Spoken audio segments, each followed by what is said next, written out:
네, 그러면 이어서 오늘 예정되어 있는 여름방학 특강 웹툰 장르의 비밀 이순기 작가님의 특강을 진행하도록 하겠습니다. 네, 지금 잠시만요. 이순기 작가님 들어와 계신가요? 아, 네, 자리에 있습니다. 목소리 잘 들리시나요? 네, 그러면은 작가님은 이제 카메라 켜셔도 될 것 같고요. 네, 그럼 제가 간단하게 소개해드리고 작가님께서 준비하신 특강 내용 들어보도록 하겠습니다. 이순기 작가님께서는 네이버 웹툰 작가님이시고요. 지금 메리지 블루스, 또 모두 너였다, 또 러브 로스팅 외에 여러 가지 다수의 작품들을 연재하고 계시고요. 지금 현재는 또 저희 세종사이버대학교 만화 애니메이션 학과와 같은 또 유전자를 나누고 있는 세종대학교 본교의 만화 애니메이션 텍 학과장을 지내고 계시는 또 교수님으로 계십니다. 네, 오늘 하고 또 8월 20일이죠? 네. 8월 20일 같은 시간에 어, 여름방학 특강으로서 이제 웹툰 장르의 비밀을 주제로 오늘은 로맨스 장르 특강이고요. 20일에는 미스터리 장르 특강이 예정이 되어 있습니다. 네, 그래서 오늘은 로맨스에 관련된 여러 가지 재밌는 이야기 이제 준비되어 있으니까 특강 잘 들어보시면 좋을 것 같습니다. 네, 이순기 작가님 박수로 환영해 주시면 감사하겠습니다. 박수. 얘는 감사합니다. 이순기입니다, 교수님. 네. 안녕하세요. 이순기 작가고요. 오늘 웹툰 장르 중에 로맨스에 관련된 아이고 잘 보고 있습니다. 감사합니다. 네, 로맨스와 관련된 장르에 대한 설명을 드릴 거고요. 장르에 대한 설명을 드리면서 예시도 좀 드리는데 예시는 유명한 작품, 제 작품 뭐 이렇게 해가지고 섞어서 드리려고 하고 있고요. 기본기에 대한 이야기를 살짝 섞어서 이게 웹툰의 장르 중에 이 기본기가 로맨스에 어떻게 적용되는지에 대해서 구조에 대한 이야기를 가장 많이 할 것 같아요. 그래서 약간 로맨스라는 작품을 할 때 공식처럼도 만들 수 있다라는 식의 이야기인데 이 공식을 아는 것이 어려운 게 아니라 얼마나 재밌게 만드느냐가 중요하니까 공식 정도는 뭐 한 기본기 또는 어떠한 그냥 좋은 상식처럼 좀 들을 수 있는 시간이 되기를 희망하면서 지금부터 시작해 보도록 할게요. 제가 화면 공유를 일단 할 건데 소개해 주실 줄 모르고 이렇게 켜놨었는데 소개를 다 해주셨고요. 화면 잘 보이시나요? 네, 잘 보입니다. 제가 주로 세종대에서 강의할 때도 실제로 다 전자칠판에 적으면서 강의를 하거든요. 그래서 오늘은 이 클립 스튜디오 화면이 마치 칠판인 것처럼 제가 좀 설명을 드리면서 진행해 보도록 하겠습니다. 지금 만화 스토리 작가라고 나오는데 실제로는 여러분들한테는 뭐 너무 어린 나이겠지만 2008년도에 공모전 수상해서 그림 작가로 데뷔해서 웹툰 작가로 한 16년 정도 살고 있는데 절반은 그림 작가로 주로 살았고 나머지 절반은 스토리 작가로 살고 있어서 최근 작품들은 웹툰 스토리로 쓰고 있고 현재도 동양생명이라든지 뭐 NC 등등의 브랜드 웹툰을 할 때는 광고만 하는 아무래도 페이가 높다 보니까 그런 일을 할 때는 아직도 그림을 그리고 있는 웹툰 작가입니다. 그래서 우선은 오늘은 로맨스 장르 특강을 하기로 했으니까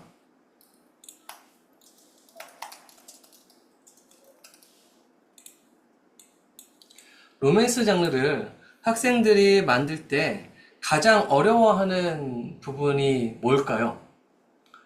뭐 채팅으로 당연히 질문 답 주셔도 되고요. 목소리로 내주셔도 되고요. 편하게. 틈틈이 물어보니까 조금씩이라도 답을 주시면 좋을 것 같아요. 학생들이 로맨스 장르를 만들 때, 예비 창작자가 로맨스를 만들 때 가장 어려운 거. 사랑에 빠지게 되는 설렘 포인트. 아, 적극적인 참여 감사합니다.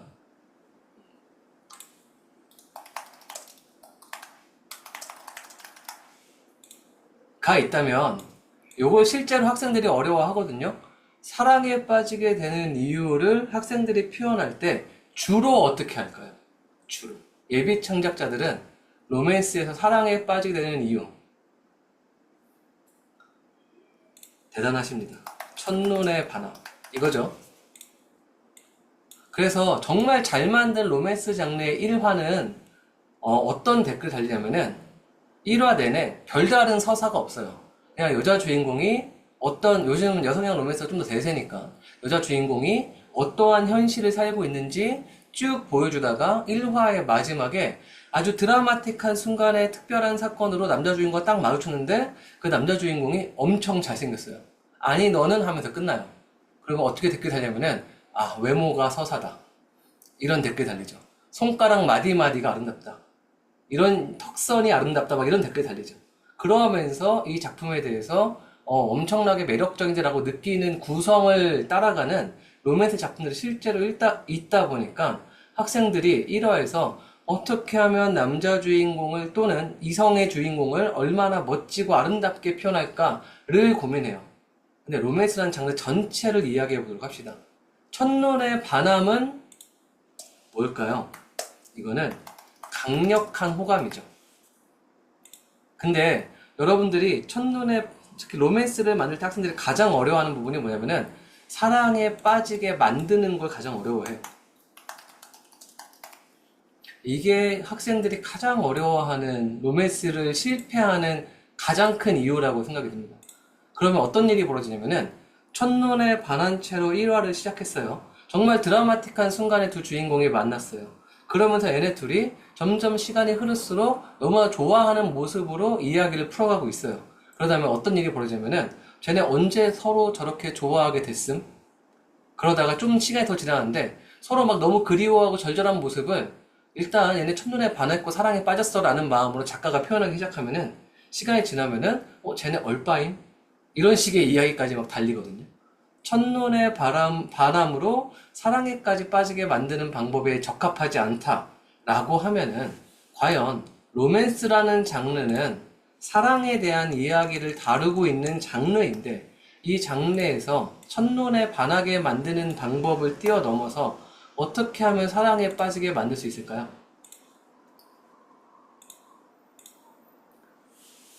오늘은 요 이야기를 아셔야지 로맨스에 대한 구조에 대한 이야기를 이해할 수 있어서 사랑에 빠지게 만드는 방법을 바탕으로 이야기를 한번 해보도록 하겠습니다.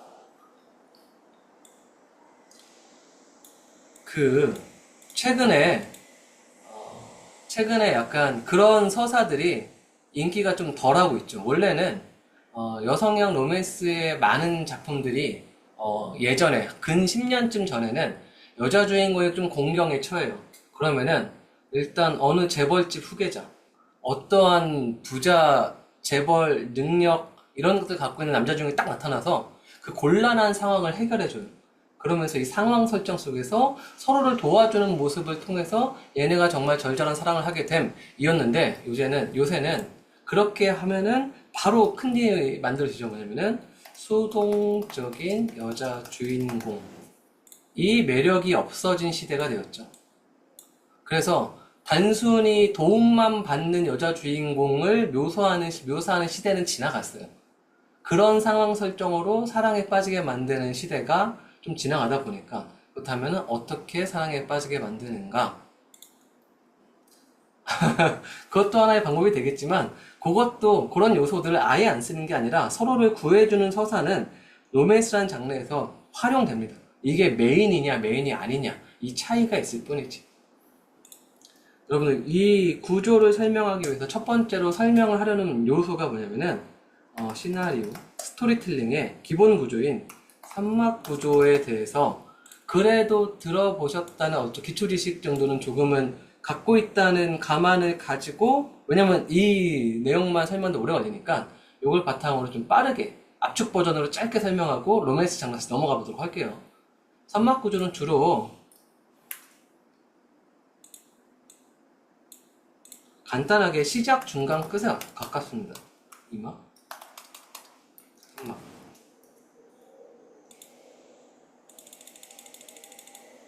삼막 구조 들어보셨을까요? 들어는 보시지 않았을까요? 그럼요.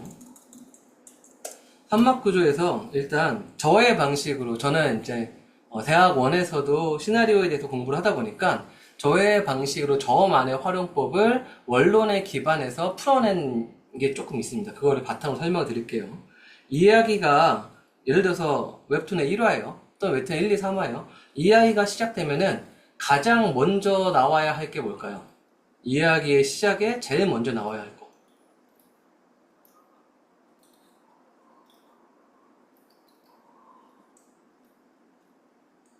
웹툰이 시작됐으면 제일 먼저 나와요. 알려주기, 환경, 만남, 배경. 자, 이 중에서 정답이 있는 게 일단 이야기 시작을 하면은 주인공이 무조건 먼저 나와야 돼요. 그래서 학생들이 실수하는 것 중에 가장 첫 번째 실수가 뭐냐면은 이야기 시작 때 배경과 설정을 많이 넣는 거죠. 이렇게 되면은 요새 현대 웹툰은 정말 빠른 호흡 속에서 많은 내용을 알차게 재밌게 보고 싶어하는 독자들이 대다수이기 때문에 설정을 설명하기 시작하는 도입부들을 많은 독자들이 흥미를 잃어요. 그래서 어떤 주인공이 나와서 무엇을 하고 싶은가, 이것에 대한 설명이, 이거에 대한 구조가 먼저 나와야지만 재밌는 도입부 1막이 됩니다. 그래서 주인공이 등장하고 욕망이 나와야 되는데 이걸 어떻게 표현하냐면은 보통 주인공이 사건을 겪으면서 욕망을 드러냄. 이런 구조로 만들어져요. 근데 여기서 사건은 기획 단계에서 가장 재밌다고 여겨지는 컨셉, 소재를 기반으로 사건을 구성하는 거죠. 이것도 쉽게 얘기를 듣고 짧게 넘어가자면은, 네이버 웹툰 중에 싸움 독학이라는 웹툰이 있죠. 네이버 웹툰에는 정말로 학교 폭력, 학생들이 싸우는 만화가 많아요. 학생들이 싸우는 만화가 많은데, 그런 장르가 너무나도 많다 보니까 네이버에서 이런 장르를 언제까지 봐줄 것인가, 더 새로운 것을 갖다 줘 했는데, 싸움 독학이라는 웹툰의 1화는 시작하자마자 유튜버를 하면서 애들이 싸우고 있죠. 그러다 보니까 신선한데 재밌는데 그 사건을 주인공이 직접 겪으면서 나도 이 유튜브를 통해서 돈을 벌면서 지금 나의 답답한 상황을 타개할 거야. 이런 욕망을 드러내는 구조를 시작하자마자 드러내죠. 주인공이 사건을 겪으면서 욕망을 드러냄 이 1막이라고 하면은 이야기의 1막이 지나면 바로 나와야 할 거. 이야기를 재밌게 만드는 요소가 뭘까요? 빌런. 그것을 스토리텔링에서는 안타고니스트라고 합니다. 이 안타고니스트와의 대립을 다루는 게 주로 서사구조의 2막에 다뤄주는 내용이에요. 이 2막에서는 안타고니스트는 최근에 트렌디한 웹툰에서는 뭐라고 하냐면은 주인공보다 매력적이어야 함 등등을 강조하는 시대가 되었죠. 그래서 예전에는 정말로 슈퍼맨이 나와가지고 적정히 센 외계의 침공이 나오면은 그 외계인을 물리치고 지구의 평화를 지키면 끝나는 서사 구조들이 인기였다면은 요즘은 절대 이길 수 없을 것 같은 강력한 안타고니스트가 나오는데 과연 주인공은 쟤를 어떻게 이겨내고 승리해 나가는가? 맨 마지막에 어떠한 결과까지 정말로 저 안타고니스트를 이겨내고 도달하는가? 그래서 긴장감을 상승하고 이야기를 자극적으로 만들기 위해서 안타고니스트가 엄청 매력적이어야 되는 시대라고 지금은 트렌디한 작품들이 그렇게 구성되어지고 있죠. 삼막 구조의 핵심이죠. 이야기의 엔딩에 주인공이 욕망을 드러내고 안타고니스트 대립해서 이야기의 마지막에 나와야 될 건 뭘까요?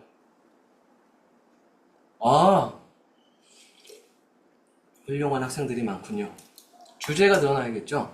이 주제라고 하면은 실제로 공모전 심사도 제가 좀 많이 가는 편인데 공모전에도 작의, 작가의 의도, 그 다음에 명제 또는 작가의 테마 또는 이야기의 주제 등등의 여러 가지 언어를 써서 너가 생각하는 독자에게 전달하고 싶은 메시지가 뭐냐 라고 묻는 공모전에 쓰는 칸이 있어요.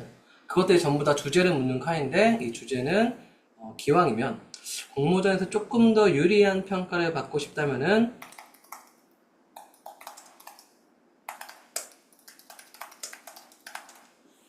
으로 적어버릇하는 게 조금 더 좋습니다. 그래서 예를 들면은 진실된 마음은 로맨스 장르라고 칩시다. 진실된 마음은 언젠가 반드시 전달되게 되어 있다 라는 식의 주제의식, 이런 것도 극적 의미가 담겨 있는 완성형 문장이죠. 이게 시나리오 학적으로도 그렇게 쓰라고 하는데 작품을 평가할 때 하고 싶은 말이 있는 작가인가를 많이 평가한단 말이에요. 그래서 이런 내용을 바탕으로 3막 구조가 이루어지는데 여기서 요 이야기는 짧게 압축부전으로 마무리하고 여기서 로맨스라는 장르에서는 어떻게 적용되는가를 이야기하려고 오늘 강의가 이루어지고 있죠. 이야기의 시작에서 1막에서 차근차근 짚어보도록 합시다. 이야기의 시작 1막에서 주인공이 등장해야 된대요. 그리고 주인공의 욕망을 드러나야 한대요. 이야기의 1막에서 주인공과 욕망이 드러나는데 로맨스라는 장르의 주인공의 욕망은 대부분 뭘까요?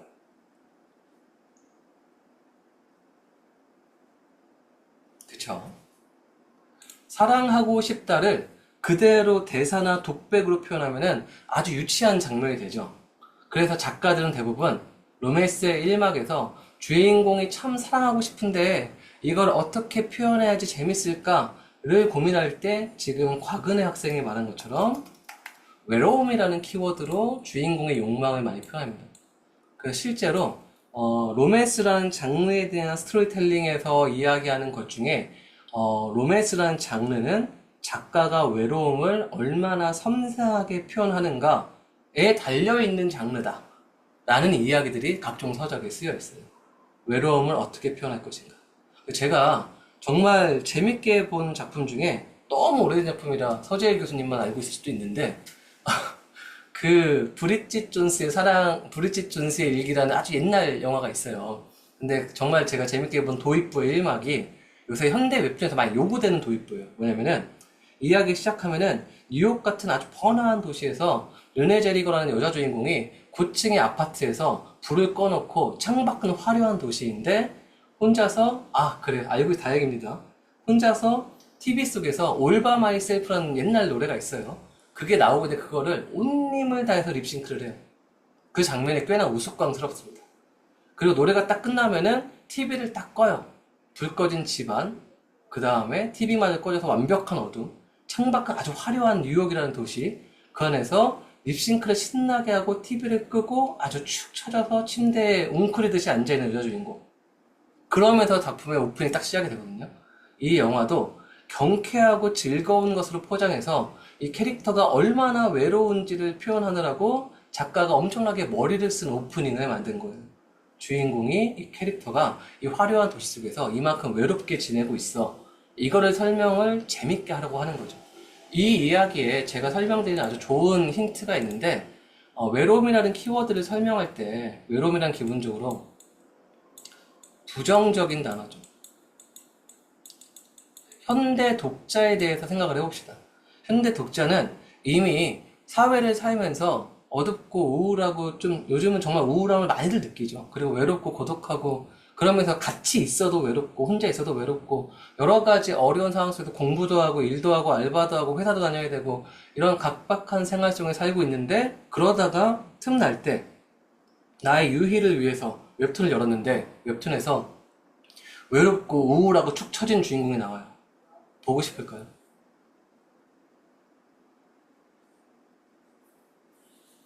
그래서 도입부의 로맨스라는 장르의 도입부에서는 캐릭터의 외로움을 잔뜩 표현해서 이 캐릭터한테 얼마나 감정이입을 시키는가가 엄청나게 중요한 포인트인데 왜냐면 그만큼 외로우면은 얘가 사랑하고 싶겠구나 이 외로움을 벗어나고 싶겠구나 라고 독자가 알아서 느낄 수 있도록 그렇게 표현하는 게 핵심인데 외로움을 축 처지게 표현하면 부정적이니까 요새 트렌디한 웹툰에서 도입부의 주인공의 외로움을 표현하는 방식이 아주 경쾌한 사건들을 넣어요.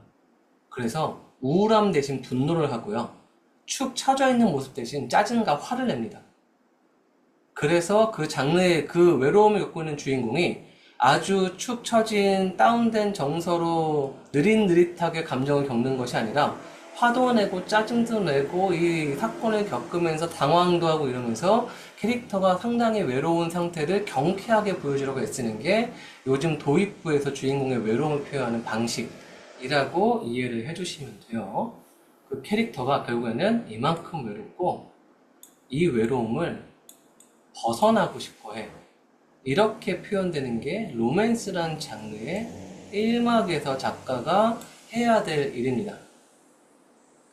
로맨스란 장르에 대한 이야기를 1막을 하면서 조금은 더 하고 싶은 이야기가 있는데,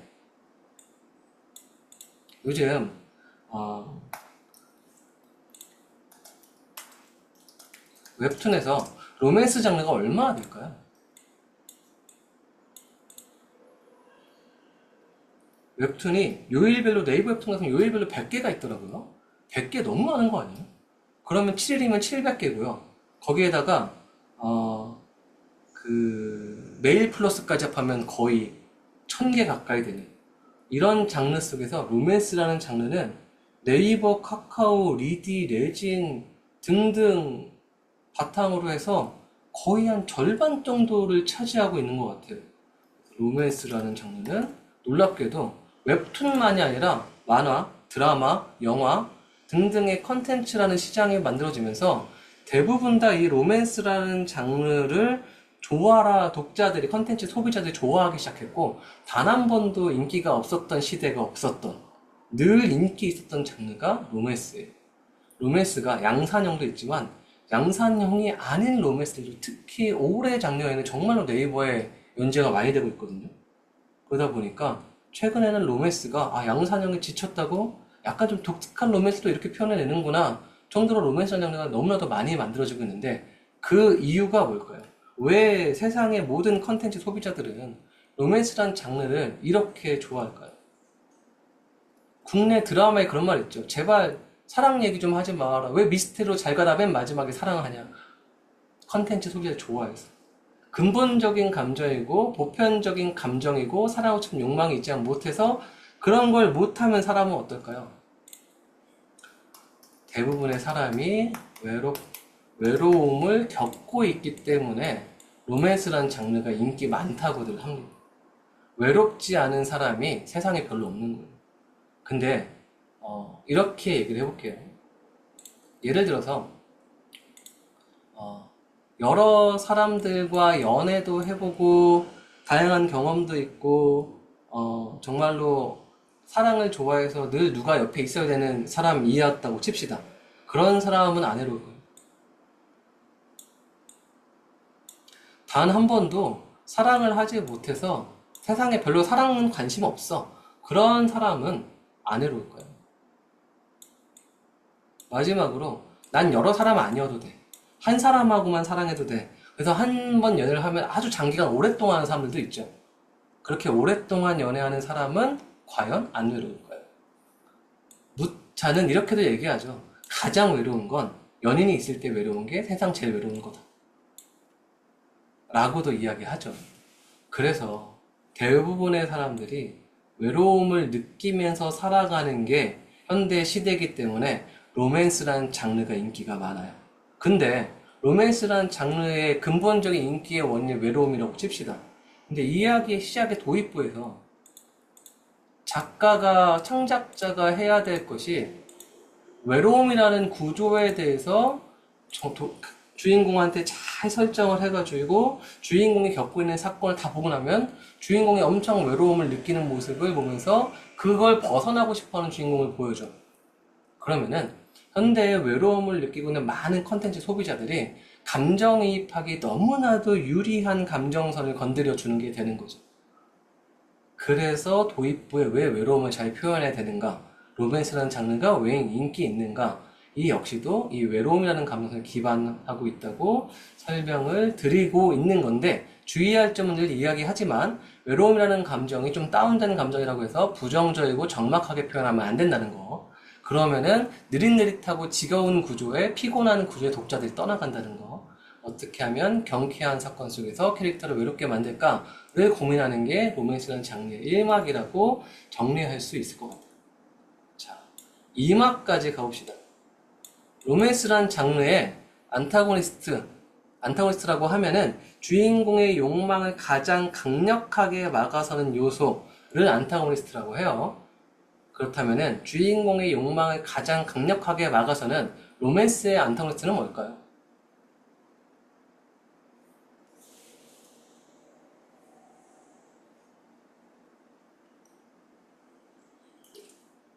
라이벌, 악녀, 이제 이러면서 큰일이 나는 거예요. 이렇게 이야기해서 그러면서 안 됩니다. 그런 생각을 하면 안 돼요. 그런 생각을 하면은 큰일이 납니다.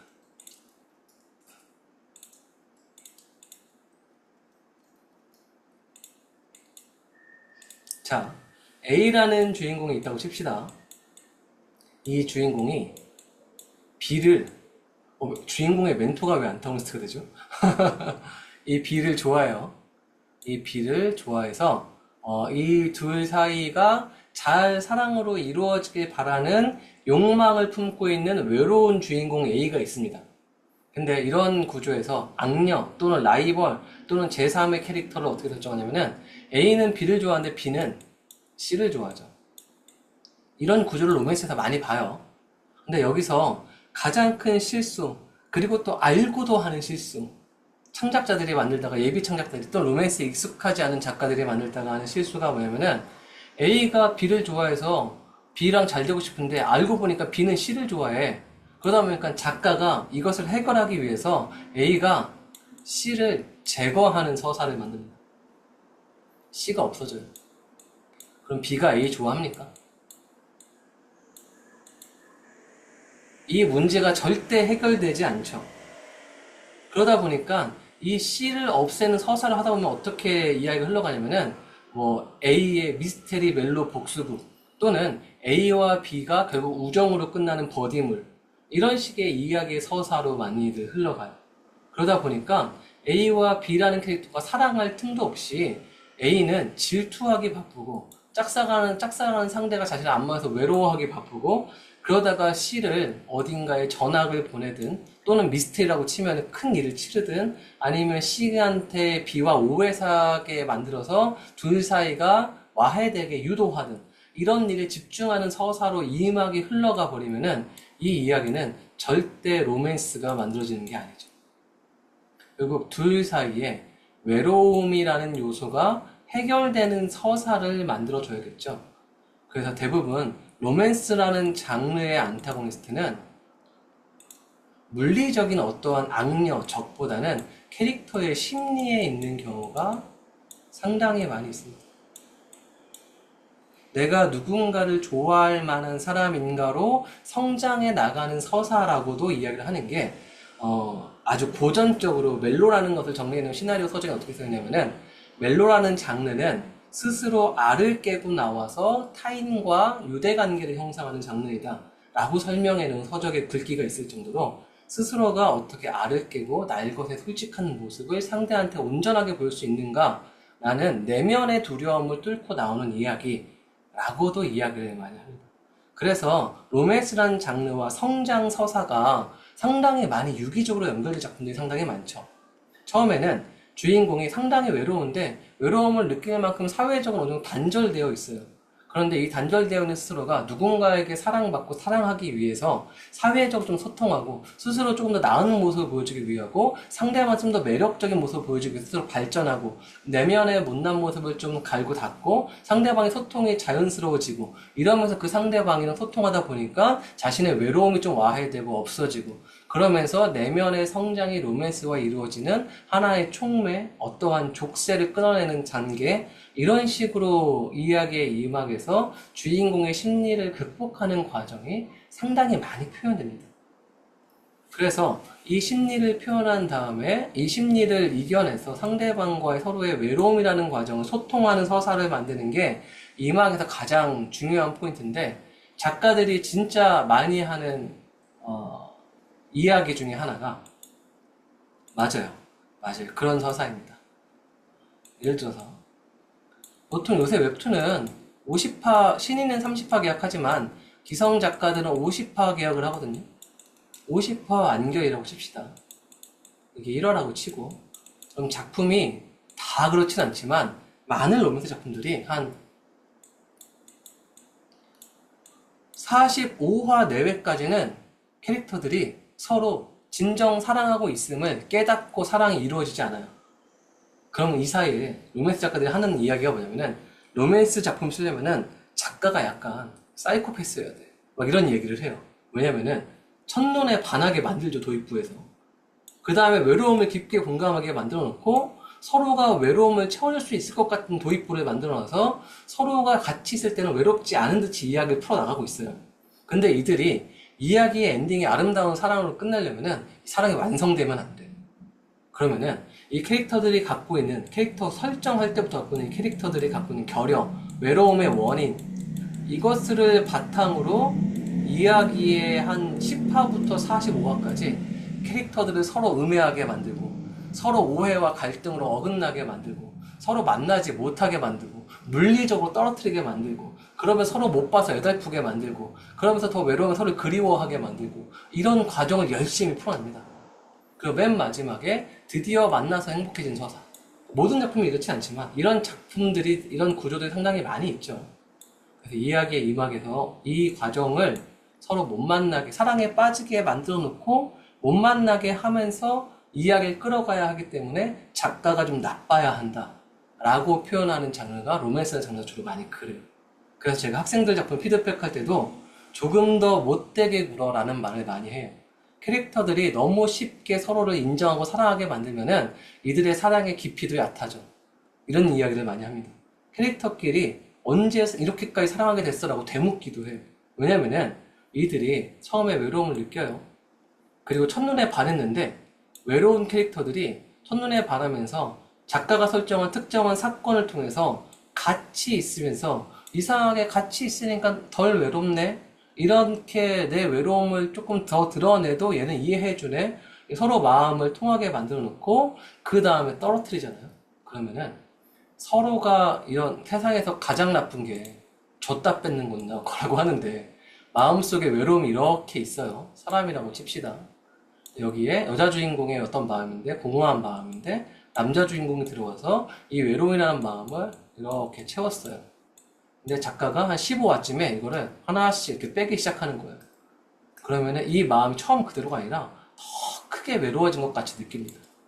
그러면서 이 캐릭터가 갑자기 나 걔가 보고 싶다라는 마음을 느끼잖아요. 그러면은 아예 이 로맨스 장르 특강할 때 제가 가장 먼저 얘기했던 캐릭터들이 어떻게 사랑하게 만드는가에 대해서 나는 이만큼 걔가 그리워, 이만큼 보고 싶어, 이만큼 사랑해 라는 표현을 작가가 굳이 캐릭터의 입을 통해서 하지 않아도 보다가 못 보게 되는 상황이 외로움을 바탕으로 좀 치유되었다가 다시 멀어진 상황을 만들게 되면은 그냥 남자 주인공 또는 이성의 주인공이 있는 쪽을 바라만 봐도 쟤 그리워하네, 쟤 사랑에 빠졌네, 쟤 정말 보고 싶은가 보네 라고 독자가 알아서 느껴주면서 쟤네 사랑하네 라고 생각해 줍니다.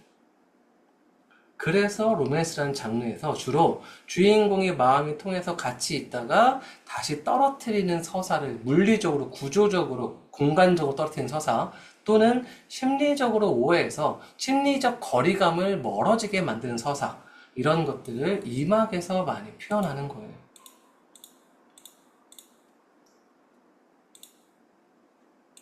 여기까지 좀 이해되고 있을까요? 네. 좀 이따 다 한 다음에 예시를 좀 들으면은 더 잘 이해가 되지 않을까 생각을 합니다. 이야기의 3막으로 넘어가 보도록 합시다. 그럼 이야기의 주제에, 그래요. 언제적 작품인데 그걸 떠올리셨다니 그리운 옛날에. 자, 이야기의 3막에서는 작품의 주제가 드러나야 돼요. 근데 로맨스라는 장르, 예를 들어서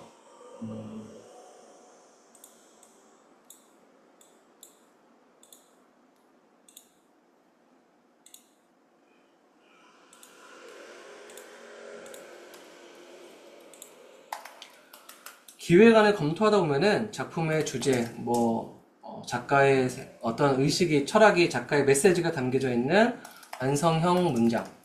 이렇게 적으라고 이야기를 했죠. 근데 여기에 이 다음에 장르의 로맨스, 현대 로맨스든, 로맨스 판타지든, 미스테리 로맨스든, 요새는 또 로맨 스릴러라고도 하죠. 이런 걸 썼어요.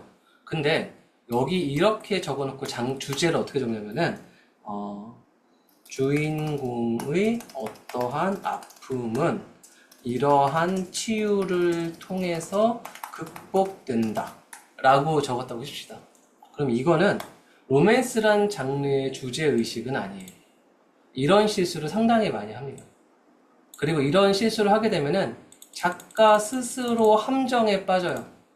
아, 얘가 아픔을 치유해서 극복하게 만드는 엔딩을 만들어야지 라는 식의 함정에 빠져가지고 이런 스토리텔링을 하려고 작품을 만들려고 하다 보니까 이런 장르는 주로 성장물, 힐링물 이런 장르의 주제의식에 더 가까워요. 그래서 여러분들이 로맨스라는 장르를 쓰려면은 아예 애초에 기획 단계에서 주제의식, 이야기의 산막에서 내가 기필코 드러내야 하는 나와의 작가적 의식 메시지를 꼭 로맨틱하게 적어야 합니다. 아까 말했듯이 뭐 긍정적인 메시지라면은 진실된 마음은 방법이 틀리지 않았다면 언젠가 반드시 전달되게 되어 있다.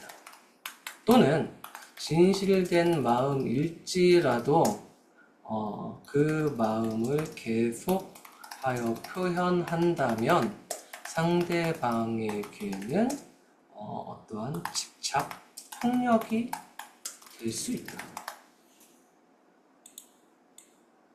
좀 이런 식으로 로맨스와 더 직접적으로 연결될 법한 주제의식을 적어야지 맨 마지막에 엔딩에서 주인공이 진실된 마음을 세상에 어떠한 약간 편협한 방법들 또는 상대방 짝사랑하는 상대가 좋아하는 누군가를 음해하고 오해하게 만드는 방법들 또는 나한테 거짓의 능력을 부여해서 거짓말로 상대방의 호감을 사는 이런 식의 행동들에 흔들리지 않고 맨 마지막까지 그 진실된 마음을 올곧이 전해서 맨 마지막에 전달되게 내가 이 이야기의 서사를 끌어가야지. 갖은 유혹을 이겨내더라도 얘는 꼭 이 마음을 지키게 만들어야지. 이런 방법으로 로맨스 라인이 흘러가게 돼요. 그래서 반드시 이야기의 주제의식을 적는 산막에서는 꼭 이 주제를 여러분들한테 강조하고 싶은 부분은 로맨스라는 장르에 맞게 설정할 것. 이게 아주 중요해요.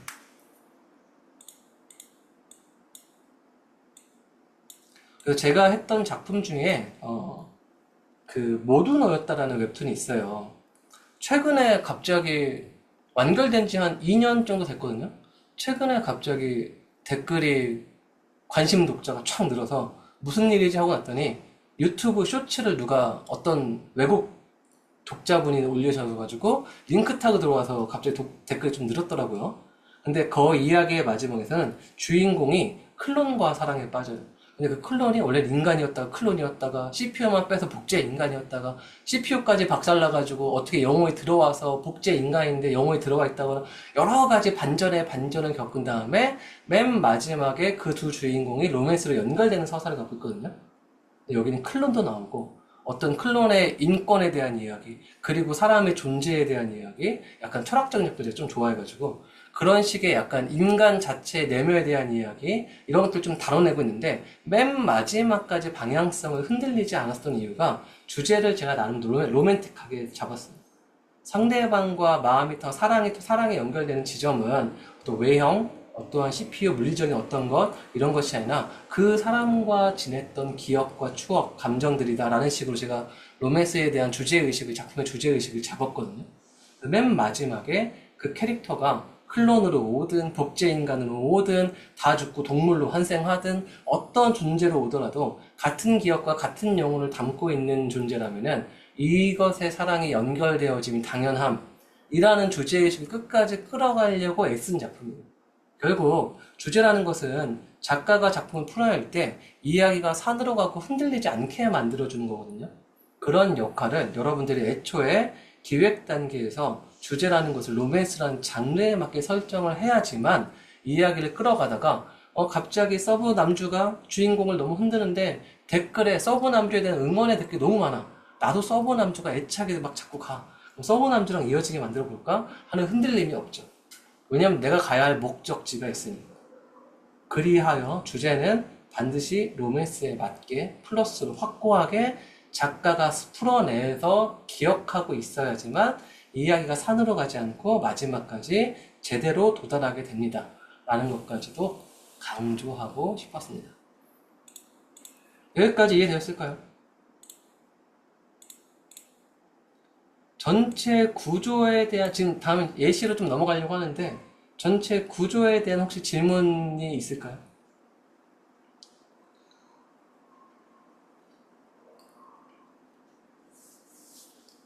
없으면 당연히 안 하셔도 되고요.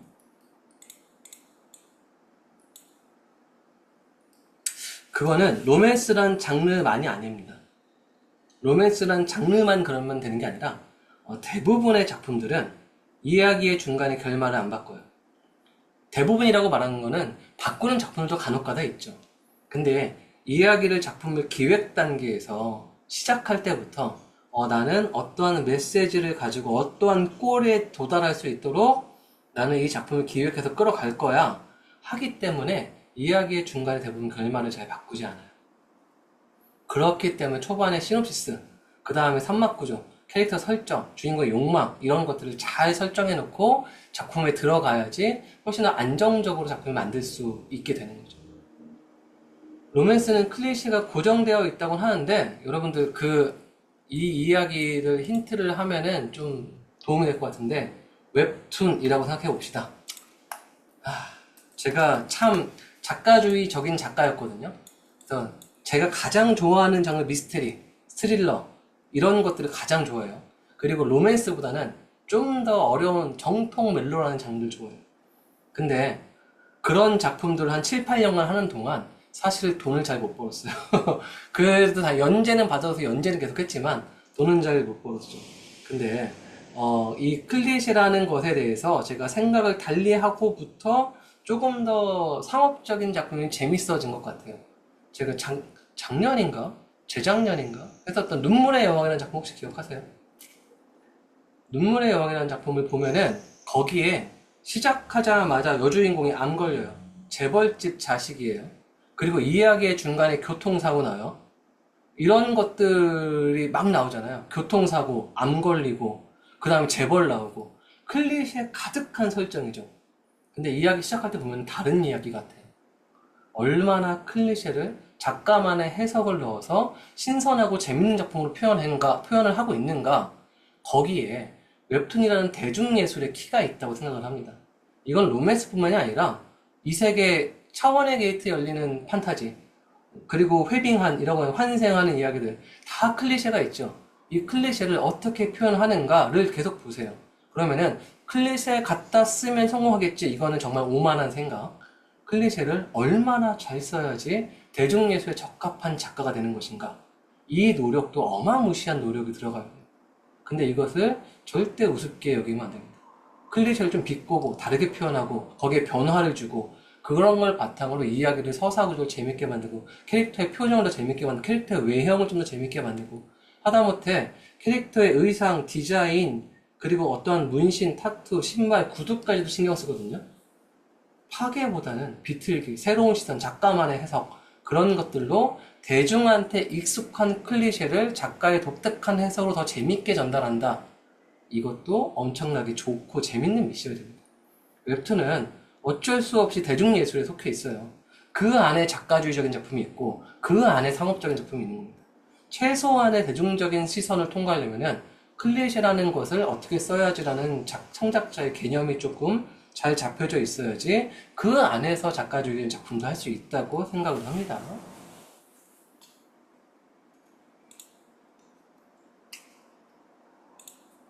자, 제가 예시는 길지 않습니다.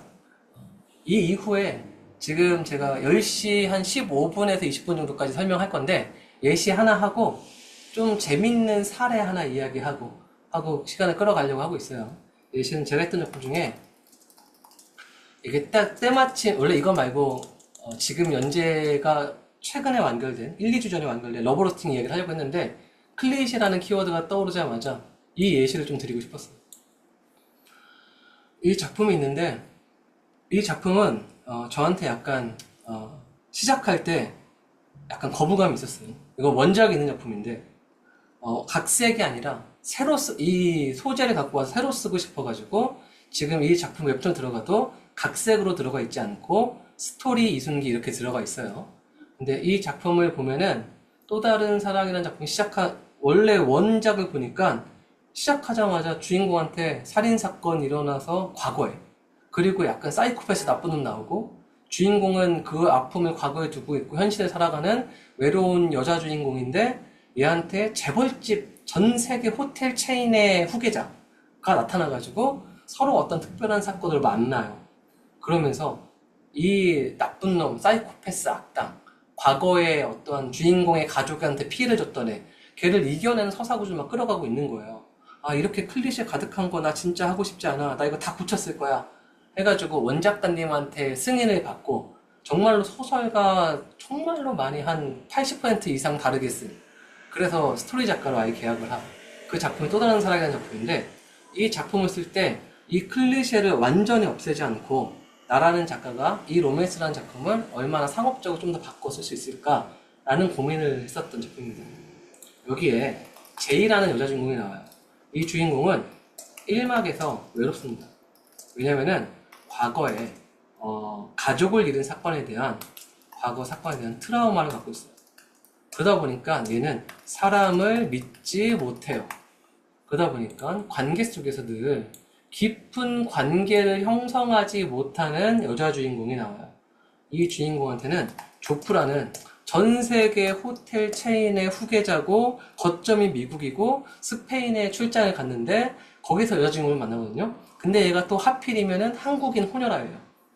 이런 말도 안 되는 설정을 갖고 있는 남자 주인공 조프라는 캐릭터가 나오는데, 이 주인공은 재벌집 후계자답게 약간 자신을 돈으로 이용해서 정략 결혼까지 생각하고 있는 여러 세계 기업들의 후계자들에 대한 맞선과 미팅에 대한 실증이 있었기 때문에 이 캐릭터는 그런 것에 대한 어떤 실증, 지겨움이 있었어요. 그래서 얘는 사람에 대해서 실증이 난 상태예요.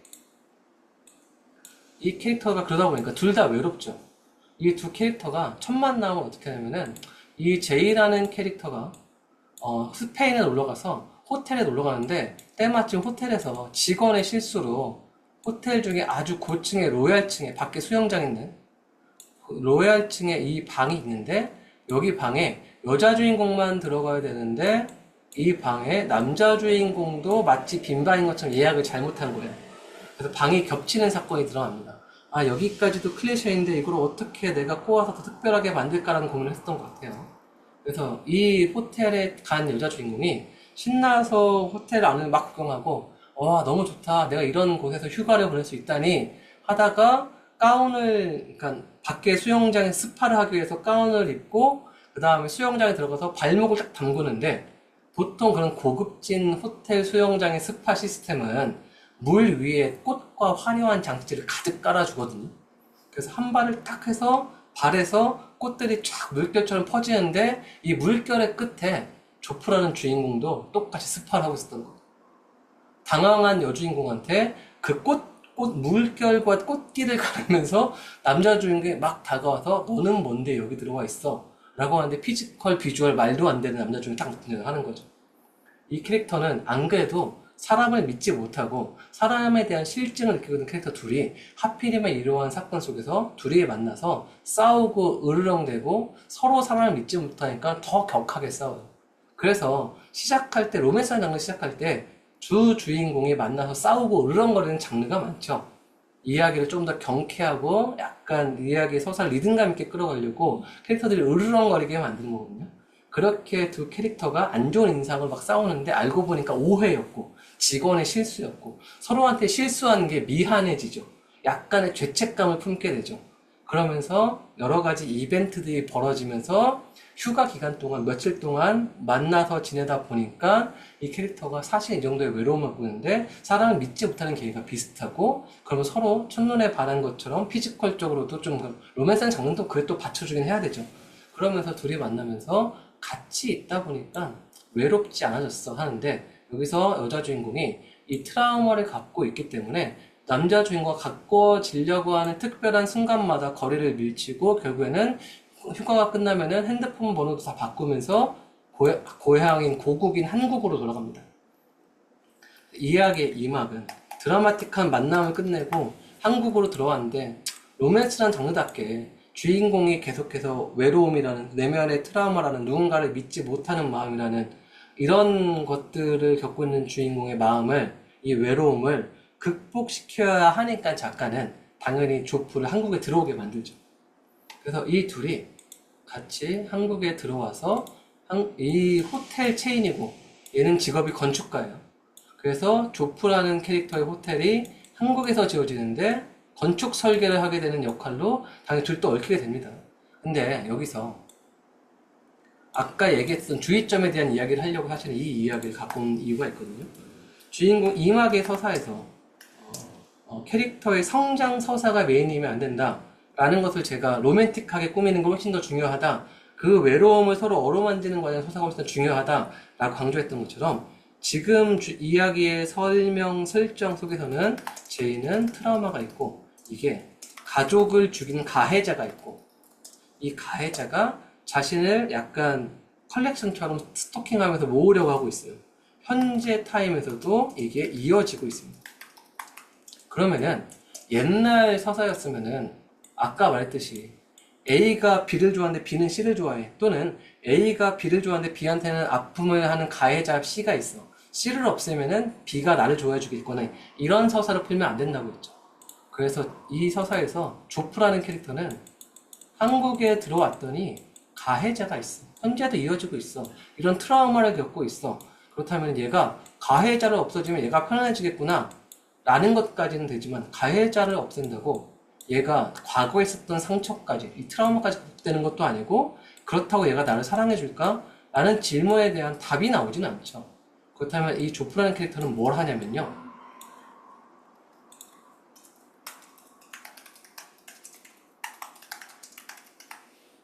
트라우마를 극복하는 방법을 공부합니다.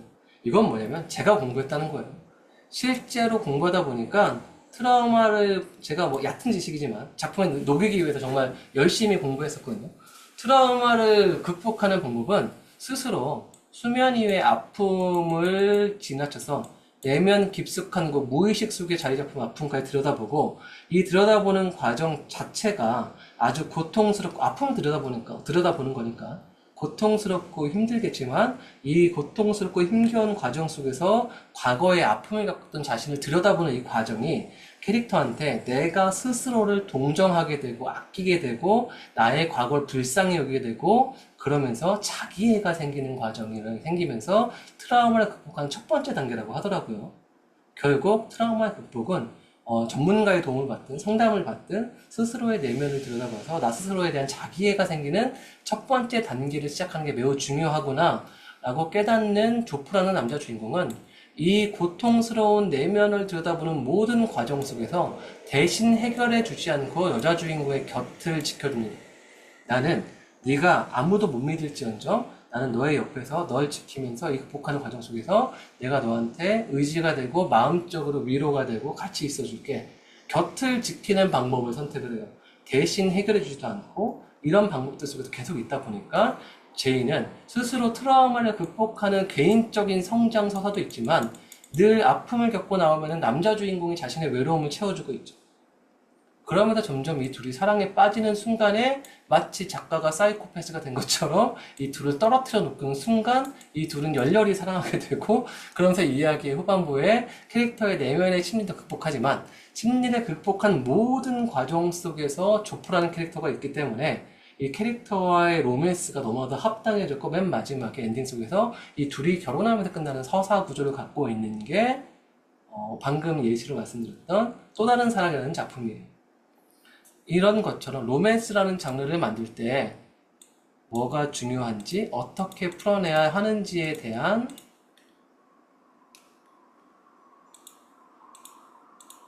어디까지 가야지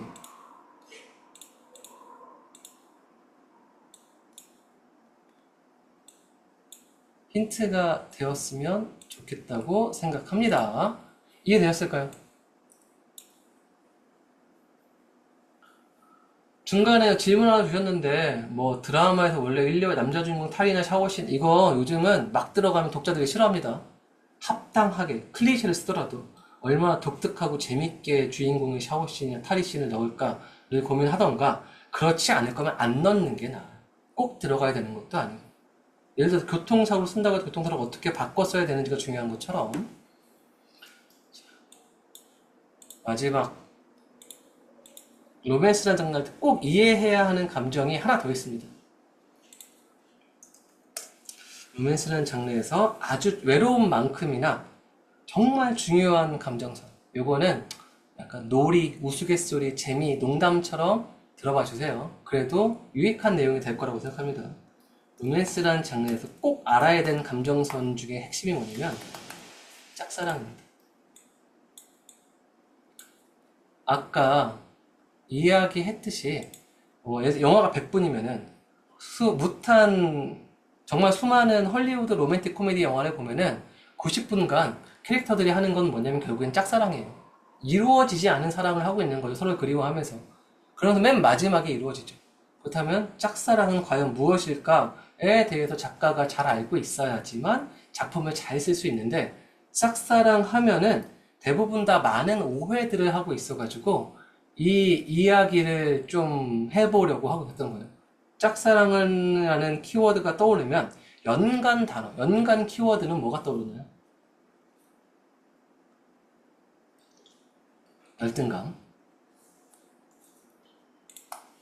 그리고요. 첫사랑. 그리고 소통의 부재. 이루어지지 않은. 그리고 또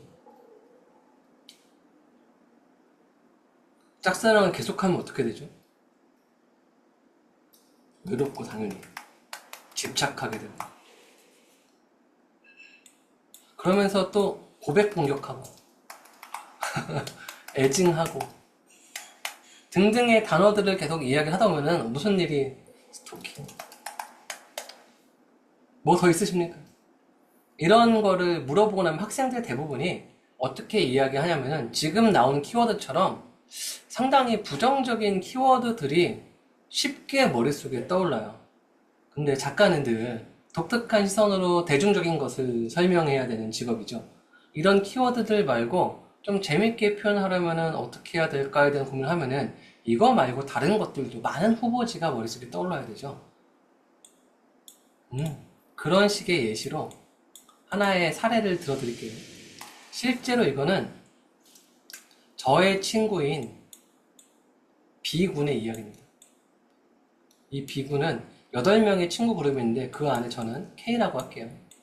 이것도 짧게 요약 버전으로 할 거니까. S라는 친구도 있어요. 총 8명의 그룹인데 이 세 주요 인물이 속해 있습니다. 이 B는 20살 때 대학에서 처음 만난 E라는 친구를 짝사랑했어요. 근데 얼마나 짝사랑했냐면은 총 E를 짝사랑한 시간이 7년이었습니다. 7년간 짝사랑했어요. 여러분들의 절친이 B라고 가정해봅시다. 7년간 짝사랑하는 친구한테 뭐라고 얘기할 거예요? 뭐라고 얘기를 할까요? 안 돼. 안 되는 건 안 돼. 그만해. 또 뭐가 있을까요? 진짜 사랑이 아닐 수도 있어. 세상에 사람 많아.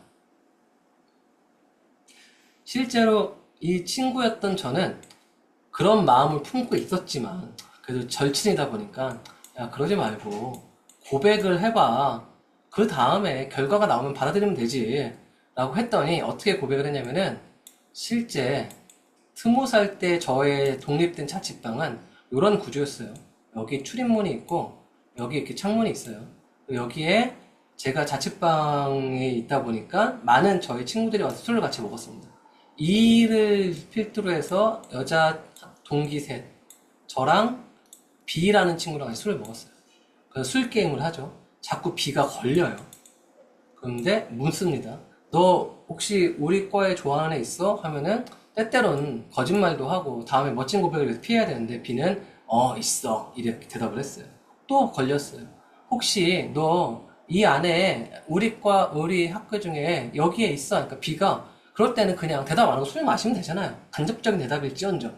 근데 여기서 B가 술 안 마시고 술 잘 마시는 친구예요. 안 마시고 있어. 그리고 또 돌아갔어요. 또 걸렸어요. 혹시 그 친구의 이름이 뭔지 알려줄 수 있어? 하니까 이 B라는 친구가 E야. 대답을 한 거예요. 이 3명 중에 E라는 이니셜이 들어간 친구 한 명밖에 없었어요.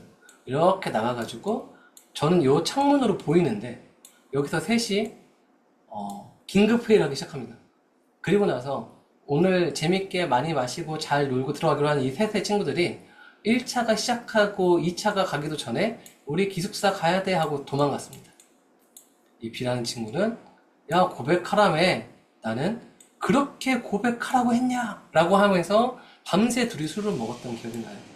이게 1차 고백 공격 실패라고 합니다.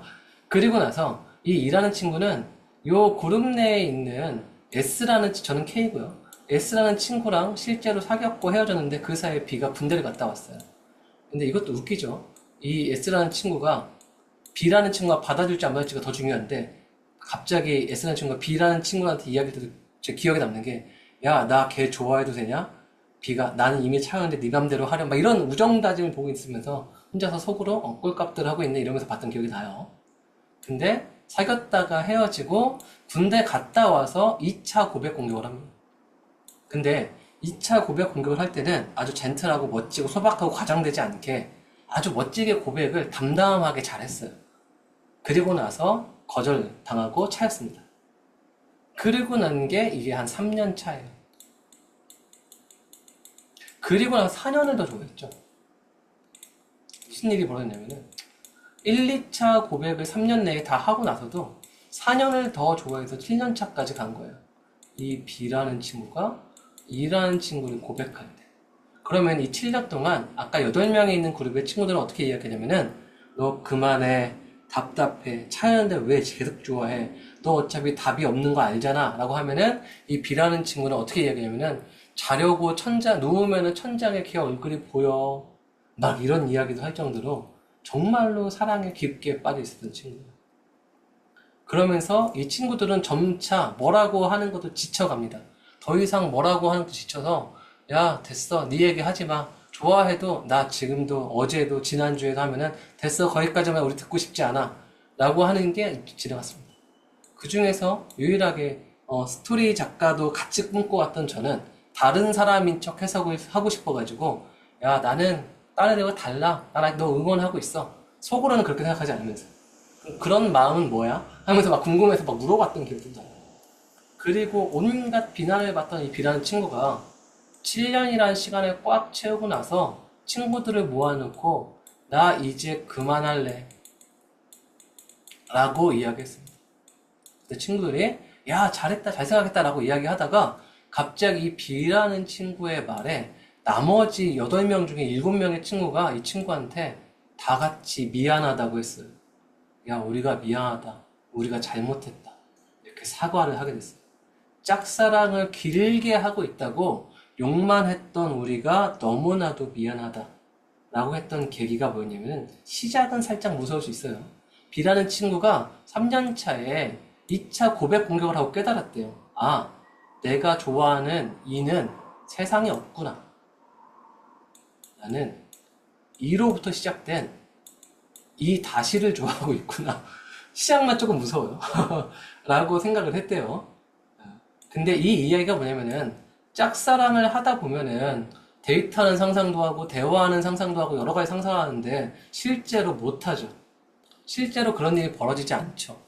그러다 보니까 리액션 하는 일을 머릿속에 계속 상상하면서 짝사랑을 했던 거예요. 두 번째 고백을 하고 차이고 나니까 아, 이 이와 내가 짝사랑했던 이가 이제는 다른 존재가 되어버렸구나 라고 깨달은 거예요. 근데 자기 마음이 사라지지가 않더래요. 온전히 사라질 때까지 두는데 총 7년이 걸린 거래요. 그러면서 이 친구한테 무슨 일이 벌어졌냐면은 처음에는 이 친구가 원래 약간 숫기도 없고 조금 지금도 막 이렇게 대외적인 이 성향의 친구는 아닙니다. 그런 친구인데 이 친구가 조금 더 내가 누군가한테 설레니까 좀 잘 보이기 위해서 나를 조금 더 내면을 가꿔볼까? 조금 더 나의 외형도 조금이라도 좀 더 관심을 좀 더 가져볼까? 누군가한테 말할 때 조금 더 내 말을 좀 더 잘 표현해볼까? 나의 말이 오해를 사지 않도록 좀 더 잘 전달하는 연습을 좀 해볼까? 그러면서 3학년이 되니까 이 친구는 어느새 힙합 동아리에서 랩을 하고 있고 댄스를 하고 있고 학교 축제에서 나가서 노래를 부르고 있고 그리고 졸업하고 나서는 사회인 동아리에서 실제로 춤을 추고 있고 지금은 애니메이션 회사에서 원화가로 활동하면서 새로운 사람과 잘 연애하고 올해 결혼하는 친구가 되었습니다. 근데 이런 친구가 스스로를 가꾸고 내면을 다지고 잘 설레는 마음을 바탕으로 발전하다가 이 다시를 좋아하지 않게 되면서 마음이 식지 않는 걸 알게 되면 스스로 깨달았대요.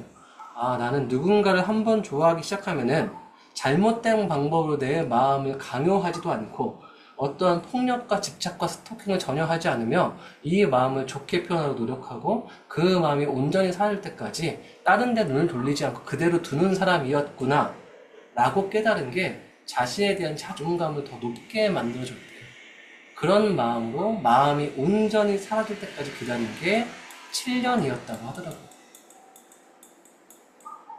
그 사이에 20대 초반을 보낸 친구들이잖아요. 그러니까 약간 자극적인 것도 추구하고 인스턴트식 사람도 생각해보고 이렇게 생각했던 20대 초반을 지내온 27, 8살의 친구들은 길하는 친구를 보면서 과거의 자신들이 계속 떠오르지만 아, 얘가 진짜 이렇게 하는 게 정말 제대로 된 사랑이구나 라는 생각이 들면서 다 같이 미안하다고 했어요.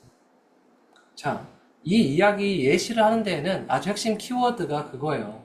짝사랑을 길게 했다고 또는 짝사랑을 길게 하고 있는 주변 인물 또는 내가 짝사랑을 길게 했을 때 주변이 나를 좋지 않게 볼까 또는 내가 짝사랑하는 누군가를 좋지 않게 볼까 라고 생각해서 그 틀에 갇혀 있으면은 짝사랑이라는 키워드가 갖고 있는 긍정적이고 좋은 설레미를 효과를 줄 수 있는 다양한 장점들이 조금 더 얕게 평가되기 시작합니다. 스스로한테. 근데 아까 이 이야기 처음 시작할 때도 로맨스라는 장르는 대부분 다 시작부터 많은 작품들이 대부분이라고 하는 좀 과장 요새는 다양한 로맨스 작품들이 있으니까 많은 작품들이 인물들의 짝사랑을 길게 다뤄주고 있습니다. 그리고 많은 독자들은 짝사랑하는 캐릭터들의 관계를 보면서 같이 설레고 같이 외로워하고 같이 구독했다가 같이 기대를 품었다가 하면서 작품에 녹아들어서 보고 있는 거예요. 그렇다면은 작가는 짝사랑할 때의 감정선을 정말로 잘 표현할 수 있는 스킬이 머릿속에 감정에 대한 구조가 들어와 있어야겠죠. 그러면 부정적인 것들이 쉽게 떠오르는 것만큼 짝사랑을 할 때의 긍정적인 부분들도 어떻게 표현하면은 아주 감동적으로 재밌게 표현할 수 있겠구나 라는 해석이 작가한테 있어야 된다고 생각하기 때문에 지금의 예시를 드렸던 겁니다. 이해되셨을까요? 그래서 정리를 해보자면 오늘 로맨스에 대한 이야기는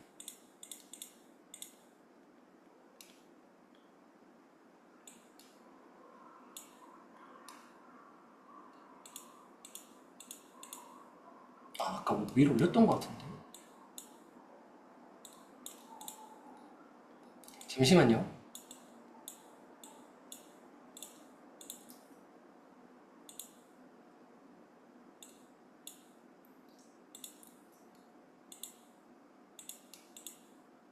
로맨스에 대한 장르를 좀 정리를 해보자면은 로맨스라는 장르는 기본적으로 외로움을 바탕으로 다뤄주고 있는 장르이고 주인공의 욕망이 이 외로움의 극복에 기반한 욕망이 좀 드러나게 되고 많은 이 장르를 소비하는 많은 독자들이 로맨스라는 장르를 참 감정이입하기 좋게 외로움을 느끼는 독자들이 상당히 많이 있으니까 그런 표현을 잘 작품에 녹여낸다면은 감정이입에 정말 유리한 장르가 로맨스이고 1막에서 그런 로맨스의 장르에 대한 외로움을 표현했다면은 이 안타고니스트와의 대립을 성장 서사가 아니라 로맨틱한 서사로 풀어감이 매우 중요한 장르이고 이런 걸 로맨틱한 장르 풀어내기 위해서는 이야기의 3막에서 작품의 주제의식, 이야기의 목적지가 반드시 힐링 서사가 아니라 로맨틱한 서사에 맞게 기획 단계에서부터 작가가 주제의식을 사랑에 대한 이야기로 주제를 설정해 놓는 것이 매우 중요한 장르이다 라고 정리를 할 수 있을 것 같습니다. 너무 그 스토리에 대한 이야기만 하셨으니까 그래도 작품에 대한 기획, 서사, 구조에 대한 이야기를 하고 싶어서 이렇게 드렸는데 약간 이미지에 대한 이야기도 살짝 곁들이면서 마무리하도록 할게요.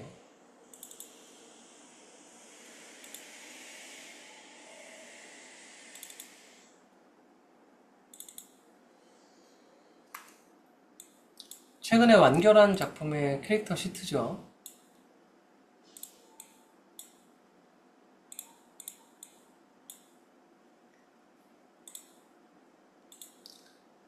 이게 러브로스팅이라는 작품의 캐릭터 시트예요.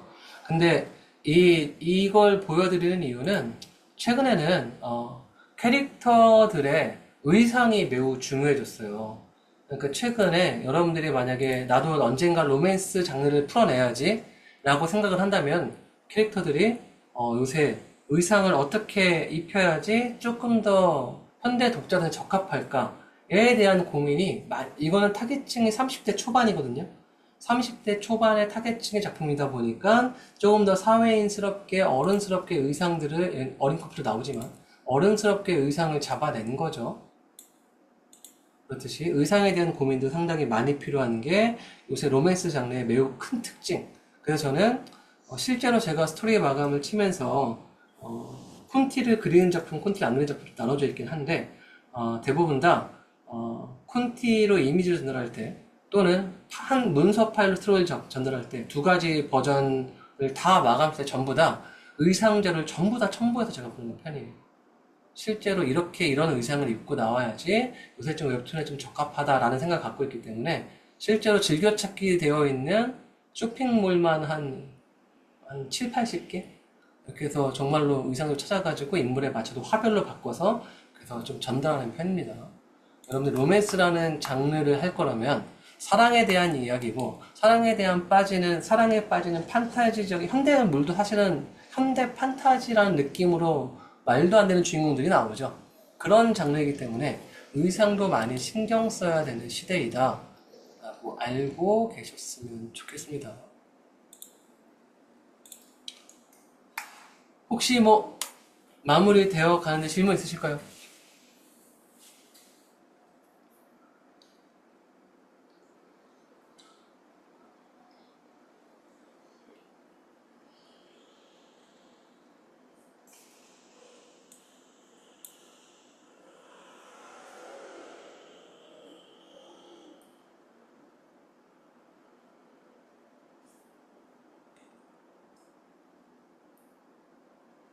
성장은 대부분 다 그렇게 생각하세요. 요즘 힐링물도 있고 미스테리물도 다, 특히 소년 액션물도 다 성장하거든요. 성장은 스스로 아픔을 직접 마주해서 직접 성장하지 않으면 많은 독자들이 가짜라고 느낍니다. 남이 해결해주는 성장 서사를 많이들 가짜라고 느껴요. 그러다 보니까 스스로 약간 내면에 있든 그것이 외적인 어떤 액션의 능력이든 어떤 적대자든 내면의 어떤 아픔든 트라우마든 스스로 부딪혀서 성장해 나가는 서사가 기본적으로 기본인데 이 성장에 대한 서사가 로맨스랑 얽히게 되면은 이것을 대신 해결해 주는 것이 아니라 이 해결의 과정을 어떻게 같이 곁을 지켜주는 것인가 또는 어떻게 둘이 시너지가 나게 둘이 케미를 좀 만들까 그 상각 사이에서 이들의 외로움이 어떻게 해소되는가에 대해서 좀 더 초점을 맞춰야 한다라고 좀 방향성을 설정 중요하게 생각한다고 말씀드린 거죠. 로맨스의 좋은 작품은 뭐냐면요. 인기 있는 작품이 제가 정말 좋아하는 작품 중에 청춘 러브썸, 청춘 불라썸이라는 작품이 있거든요. 그리고 어쩌다 보니 천생연분이라는 작품 정말 좋아하고 그런 로맨스 작품들을 정말 좋아하는 만화들이 있어요. 그리고 당연히 너의 췌장을 먹고 싶어 또는 그리고 그 신카이 마코토 작품들. 근데 그 중에선 저는 이제 별의 목소리 또는 언어의 정원 들은 많은 로맨스 작품들 좋아하는데 결국에는 얼만큼 감정이입시켜서 얼만큼 설레게 만드는데 흔들리지 않고 끝까지 잘 끌어가는가 이게 좋은 작품 아닐까요? 결국 컨텐츠는 가장 중요한 건 결국 재미예요. 근데 로맨스라는 장르는 재미라는 것이 많은 이입 그 사이에 약간 섞어주는 개그 코미디 캐릭터들 간의 케미 티키타카 이런 것들을 옵션을 바탕으로 얼마나 재미를 주면서 감정이입을 잘 시켜서 설레는 감정을 끝까지 잘 끌어가는 것인가 흔들리지 않고 이게 로맨스라는 장르의 좋은 작품이라고 생각하는데 최근에 제가 러브로스팅이라는 작품을 완결하면서 조금 어려운 주제의식 그리고 케미도 좀 어렵게 만들었어요. 그런 심리적으로 되게 우울한 감정을 표현하는 작품을 좀 했거든요. 근데 생각보다 엄청난 히트작은 아니지만 보통 그런 작품은 중하위권의 어려운 장르들의 로맨스 작품들은 중하위권에 많이 자리 잡아요. 그리고 저는 네이버가 이 작품을 받아줄지도 몰랐어요. 왜냐면은 판타지도 없고 암 걸리지도 않고 회빙안도 없고 그 상태에서 불륜 치정도 없고 그냥 현대 로맨스거든요. 아무런 자극적인 요소 없이 내면에 집중하는. 근데 받아줘서 연재를 하고 나니까 생각보다 관심 독자 수도 또는 연재 수준도 대부분 중상위권이었고 상당히 많은 독자들이 재밌게 봐주는구나. 요즘은 좀 다양한 장르들이 소비되는 시대로 양산형 장르의 시대에서 조금씩 넘어가고 있는 건 아닐까라는 생각을 조금 했어요. 늘 주장르는 양산형 만화들이 인기 있는 건 맞고 근데 이것들이 밸런스가 좀 맞춰져 가는 건 아닐까. 네이버 신작들을 봐도 그렇고 저는 그런 어려운 좀 메시지를 담는 작품들을 좋아라 하는데 그렇게 하다 보면은 좀 인기 없는 작가 되니까 좀 재밌는 것들을 위주로 작품을 풀어나가기를 응원할게요.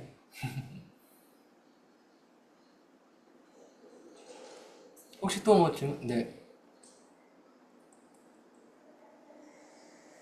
소재가 특이하지 않을 것 같은 작품의 유일한 매력은 제가 이거는 제 말이 아니라 스토리텔링 이론에 써 있어요. 특별한 소재가 없는 작품의 매력은 디테일, 섬세함이라고 쓰여 있습니다. 그래서 작품의 기획안부터 내 작품이 현대 독자들이 얼마나 내 작품을 감정이입해서 볼 수 있어 라는 것을 어필하기 위해서 음식의 비유, 어떤 특정한 사건의 비유, 이런 비유들을 되게 많이 디테일하게 했던 것 같아요. 이 작품의 소재는 제주도에서 윗집에 동거하는 결혼을 앞둔 커플, 아랫집에 동거하는 대학생 커플, 이 두 커플의 현대 로맨스거든요. 그러다 보니까 제주도 음식에 많이 비유를 하면서 작품 서사가 진행이 되는데 마치 때로는 지진이 나서 건물이 무너지는 것보다 더 거대한 사건은 두 연인이 싸웠을 때 하필이면 그 순간에 발에 귤이 밟혔을 때 뭉개지고 이그러지는 귤을 밟았을 때의 감정이 훨씬 더 폭발시킬 수 있을 정도로 격해진다라는 이런 식의 문장들을 막 썼던 것 같아요. 얼마나 섬세하게 이 작품도 다루려고 하는지. 이게 유일한 무기였던 것 같습니다. 기획안에서도 정말 수많은 디테일 중에서 가장 매력적인 나의 디테일은 뭘까라고 표현해서 약간 무기처럼 적어 넣었어요. 기획안을 보통 프로 작가들은 기획안 플러스 시놉시스까지 한 3페이지 적거든요. 정말 많을 때 4페이지? 3페이지 내에 다 승부 보려고 해요. 시놉시스랑 기획안 다 포함해서. 기획은 뭐 기획, 설정, 시놉시스, 캐릭터 설정까지 포함해서. 이게 3페이지 안에 승부를 보려고 시놉시스까지 포함해서 하는데 그 적은 분량 내에서도 디테일 중에 가장 좋은 무기는 내가 담아내야지 안 그러면 답 없다 이 작품. 이렇게 전략적으로 접근했던 작품이었던 것 같아요. 실제로 담을 수 있습니다. 적은 분량 내에서. 압축해서 적어버릇 하는 것도 기획안과 시노브 잘 쓰는 것도 반복 훈련이 필요한 거죠. 그래서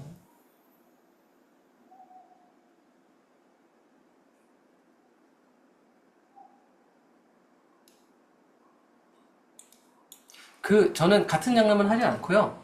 실제로 데뷔할 때는 야구 만화 그리면서 데뷔했고요. 글러브 한 땀 한 땀 그리면서 데뷔했고요. 그 다음에는 미스테리 액션 또는 미스테리 멜로, 정통 미스테리 또는 완전 말도 안 되는 공포 스릴러, 오컬트 그리고 또 그 사이에 말도 안 되겠지만 BTS랑 실제로 만나서 이야기하고 인터뷰하면서 BTS들이 주인공인 위온이라는 아이돌 만화 그런 것도 하고 가장 제가 많이 하는 장르는 미스테리, 그 다음에 로맨스. 이 두 가지 장르를 많이 하긴 하지만 정말 다양한 장르를 해왔던 것 같아요. 예를 들어서 같은 작품을 계속해서 만들려고 한다면 근데 좀 작가로 지내다 보면은 알게 될걸요. 한 장르 내에서 쓸 수 있는 이야기의 범주가 말도 안 되게 많아요. 근데 이거는 아직 제가 여기 키워드 적은 것처럼 섬세함에 대한 공부가 덜 됐을 때 그런 고민들을 하는 것 같아요.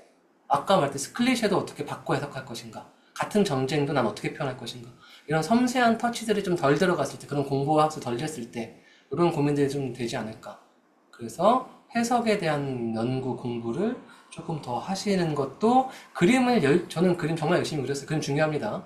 그림을 열심히 그리는 것만큼이나 중요하다. 컨텐츠니까 라고 생각합니다.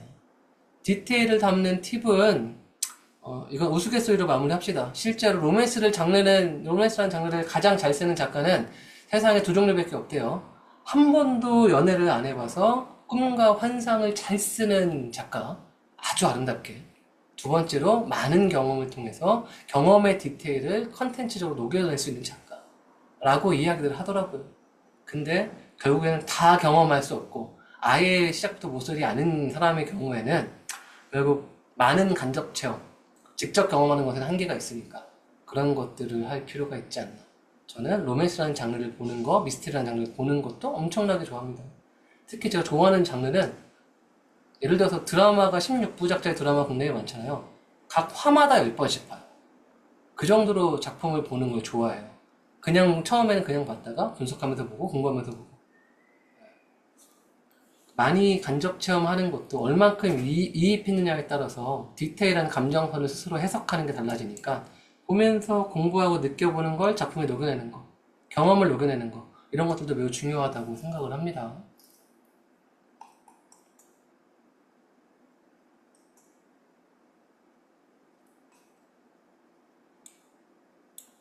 약간 1시간 반 내에 끝내야겠다는 생각을 가지고 너무 눈 가린 경주마처럼 달려간 건 아니겠죠.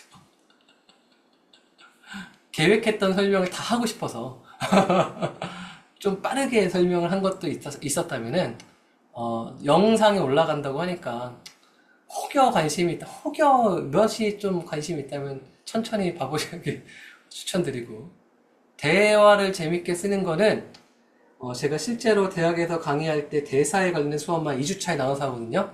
대사 잘 쓰는 거 무척이나 어려워요. 대사 잘 쓰는 게 무척이나 어렵지만 모든 스토리텔링 서적에서 대사를 잘 쓰려면은 캐릭터에 대한 이해도가 작가가 완벽하게 되는 거. 그게 가장 기본, 그 이후에 노하우들이 있다면 가장 기본 중에 기본은 캐릭터에 대한 깊이 있는 해석이 작가한테 갖고 있는 거. 예를 들면은 가장 기본적인 트레이닝을 그렇게 대답합니다. 실제로 서적에 이렇게 안내를 해요. 내 만화에 23살에 등장해요, 캐릭터가. 22살 때까지 어떻게 커왔는지 작가가 알고 있어야 된다. 그래야지 이 캐릭터의 가치관, 주관, 어떤 걸 선택하고 어떤 걸 말할 때 이런 것에 대한 것들에 대한 분석이 되어지기 때문에 그런 캐릭터의 일대기를 작가가 장르에 맞게 분석해서 알고 있는 것이 캐릭터마다 각기 다른 말투와 각기 다른 선택을 하게 만드는 근간이 된다. 라고 이야기합니다. 참고만 하세요. 이거 말고 설명 너무 많은 영역이 대화니까, 대사니까.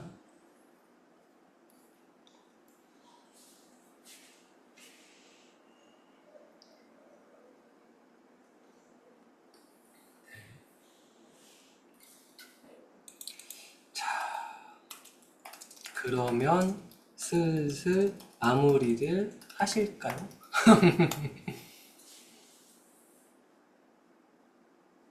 네, 학우님들 더 질문 없으세요?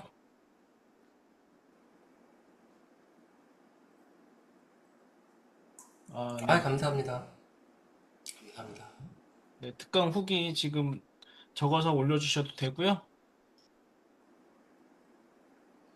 네, 특강 잘 들으셨죠? 오늘 저도 되게 재밌게 잘 들었는데요. 네, 이순기 작가님의 어, 작가로서 고민해야 하는 그런 어떤 근본적인 주제의식 강조해 주셨고, 또 그런 것들을 대중한테 어떻게 매력적으로 전달할 수 있는지, 뭐 클리셰나 이런 장르 법칙 이런 것들도 어떻게 다뤄야 하는지 되게 재밌게 흥미롭게 특강 진행해 주셔서 감사합니다.